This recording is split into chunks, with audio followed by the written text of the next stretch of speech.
18 Februari, pihak Polsek Kelapa Gading mendapatkan laporan dari seorang warga atas nama DS, umur 17 tahun, statusnya pelajar kelas 3 SMA di salah satu sekolah yang ada di Jakarta Utara juga, dan yang bersangkutan juga merupakan warga di Jakarta Utara juga. Kemudian pada saat pukul 5 pagi, yang bersangkutan menyampaikan kepada petugas kami di Polsek telah mendapat perlakuan yang tidak sebagaimana mestinya gitu dari terlapor saudara JS gitu, Mbak. Yang menjadi korban melaporkan begitu, Pak Ari.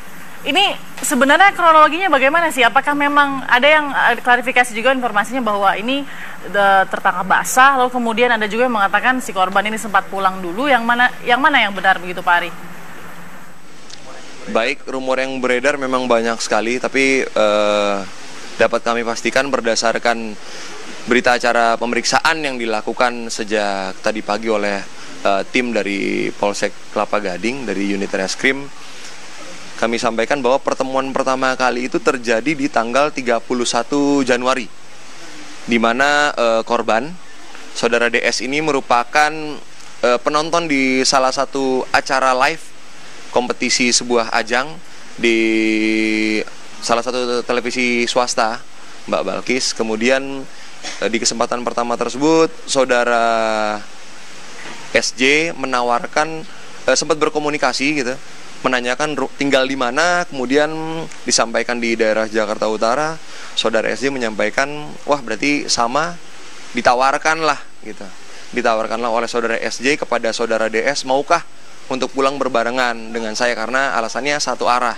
Saat itu korban tidak sendirian, dia bersama temannya gitu, dia bersama temannya dan menaiki mobil yang sama gitu, Mbak. Jadi diantar pertemuan pertama, kemudian diturunkan di pinggir jalan, tidak sampai rumahnya. Kemudian keesokan harinya di tanggal 1 Februari yang bersangkutan diundang ke rumah saudara SJ, tapi sifatnya hanya untuk silaturahmi biasa.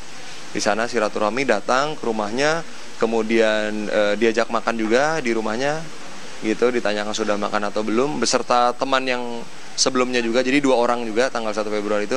Kemudian diajak ke lokasi syuting, sempat diajak, pulangnya kurang lebih jam 1 malam juga, cuman sempat diminta untuk menginap, tapi korban tidak mau karena belum ada izin dari pihak orang tua.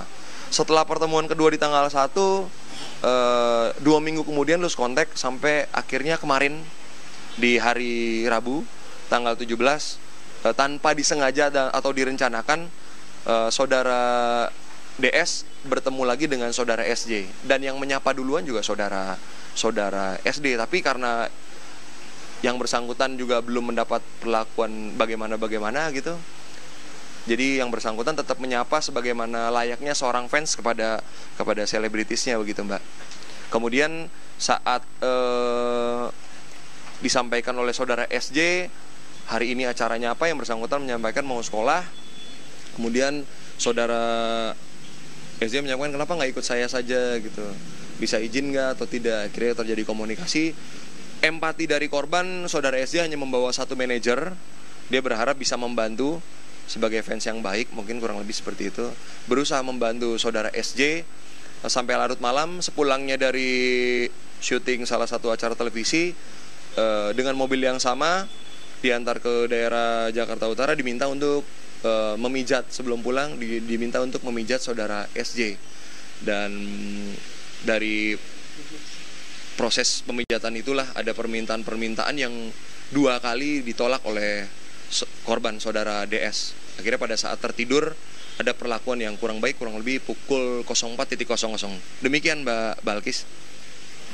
Korban ini menginap atas dasar keinginannya sendiri atau paksaan? Awalnya tidak mau menginap, tapi karena diminta oleh saudara SJ gitu, minta saudara SJ, dan pada saat itu memang sudah larut malam sekali, Mbak. Kurang lebih selesai mijat itu jam 1 lebih ya, kurang lebih, Mbak. Kemudian pada saat itu diminta juga tidur di kamar yang sama, yang bersangkutan ketakutan meminta untuk tidur di luar. Pada saat pemijatan yang pertama, karena sudah ada perlakuan yang kurang baik dari saudara SJ, yang bersangkutan sempat menolak dengan cara halus ingin melaksanakan sholat tahajud. Turun dari lantai 2 ke lantai 1. Setelah coba mengakali keadaan dengan tetap di posisi lantai 1, yang bersangkutan dijemput kembali oleh saudara SJ. Dicari, kemudian, loh kenapa kok masih di sini gitu. Akhirnya diminta lagi untuk naik ke atas untuk memijat lagi. Di kesempatan kedua, permintaannya makin meningkat gitu ya, makin nggak wajar. Gitu, makin nggak wajar, ditolak lagi. Akhirnya sampai yang bersangkutan menolak gitu Mbak. Kemudian alasannya capek mau istirahat dan akhirnya tidur di kamar yang berbeda Mbak. Demikian. Berarti korban ini merupakan penggemar dan juga sekaligus penonton setia dari acara kontes dangdut sebuah acara televisi nasional ya. Nah, pertanyaan saya, apakah SJ sudah mengakui perbuatannya di depan penyidik atau seperti apa Pak? Dari mulai saudara SJ ditangkap pukul 5.00 Mbak, yang bersangkutan sangat-sangat kooperatif.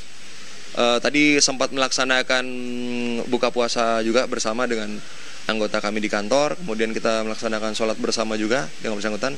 Setelah itu kami periksa sebagai tersangka. Yang bersangkutan semuanya sampai saat ini kooperatif dan mengakui semua perbuatannya Mbak Balkis. Kemudian kesalahannya begitu? Ya. Terhadap apa yang dilakukan oleh SJ yang sudah diakuinya ini? Ya, sama persis Mbak. Sama persis. Ya, apakah pasal yang mengancam SJ Pak? Oke, untuk pasal yang kami terapkan berdasarkan hasil gelar perkara beserta tim unit Reskrim Polsek Kelapa Gading, kami menerapkan Undang-Undang Perlindungan Anak karena yang bersangkutan saudara DS ini masih berumur 17 tahun. Gitu, masih berumur 17 tahun. Kita terapkan Undang-Undang Perlindungan Anak nomor 35 tahun 2014. Untuk pasal yang dilanggar itu pasal 76 huruf E dan ketentuan pidananya di pasal 82 ayat 1, ancaman hukuman minimal 5 tahun, maksimal 15 tahun, dendanya 5 miliar. Demikian Mbak Balkis. Nah Pak Ari, terakhir adakah penangguhan penahanan sejauh ini meskipun sudah ada pengakuan dari pelaku? Nah, kami masih punya waktu 1 kali 24 jam Mbak terkait setelah penetapan status ini. Untuk nantinya manakala ditahan atau tidaknya itu berdasarkan pertimbangan subjektif penyidik ya. Nanti kami gelarkan kembali gitu Mbak. Bersama Baik tim. Pak Ari, terima kasih sudah memberikan informasinya Kapolsek Metro Kelapa Gading, Pak Kompol Ari Cahaya. Terima kasih Pak, selamat